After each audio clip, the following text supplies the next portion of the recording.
જૂન મહિનો પૂર્ણ થવા આવ્યો હોવા છતાં હજુ સુધી ચોમાસાએ જોઈએ તેવું જોર પકડ્યું નથી, જેના કારણે રાજ્યભરના જગતના તાત પર ચિંતાના વાદળો ઘેરાયા છે.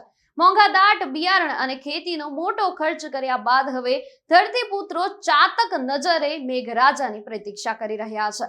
ત્યારે સાબરકાંઠા જિલ્લામાંથી ભક્તિ અને આસ્થાના અનોખા દ્રશ્યો સામે આવ્યા છે. જિલ્લા પ્રાથમિક શિક્ષક સંઘના એક વિશેષ આહવાનથી વિવિધ શાળાઓમાં માસૂમ બાળકોએ ઈશ્વરના દરબારમાં આજીજી કરી છે.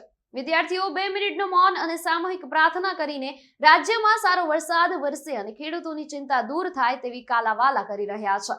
સાબરકાંઠા જિલ્લા સહિત સમગ્ર પંથકમાં સંતોષકારક વરસાદ ન પડતા ચારેકોર ચિંતાનો માહોલ વ્યાપી ગયો છે. ખેડૂતોએ દેવું કરીને કે જમા પૂંજી વાપરીને મોંઘા ભાવના બિયારણો ખરીદ્યા અને હોંશે હોંશે વાવણી તો કરી દીધી, પરંતુ હવે વરસાદ ખેંચાતા વાવેતર નિષ્ફળ જવાની ભીતિ સેવાઈ રહી છે.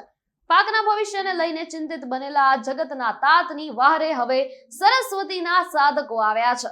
સાબરકાંઠા જિલ્લા પ્રાથમિક શિક્ષક સંઘની પ્રેરણાથી જિલ્લાની તમામ સરકારી અને ખાનગી પ્રાથમિક શાળાઓમાં સવારની પ્રાર્થના સભા દરમિયાન એક વિશેષ આયોજન કરવામાં આવ્યું હતું, જેમાં હજારો વિદ્યાર્થીઓએ હાથ જોડી આંખો બંધ કરીને લગભગ 2 મિનિટ સુધી અનોખી ધૂન અને પ્રાર્થના કરી હતી.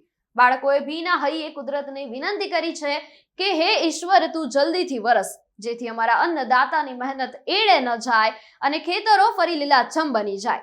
માસૂમ ભૂલકાઓના આ સંવેદનશીલ પ્રયાસને સ્થાનિક રહીશો, શિક્ષકો અને વાલીઓએ પણ ભારે હૃદયે બિરદાવ્યો હતો.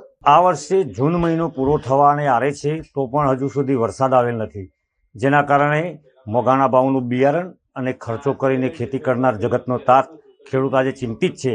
અને એની ચિંતામાંથી એને મુક્ત કરવા માટે સાબરકાંઠા જિલ્લા પ્રાથમિક શિક્ષક સંઘે આજે તમામ શાળાઓની અંદર વરસાદ આવે તેના માટે પ્રાર્થના કરવા માટે પ્રાર્થના સંમેલનમાં કાર્યક્રમ કરવાનું આયોજન કરાય છે.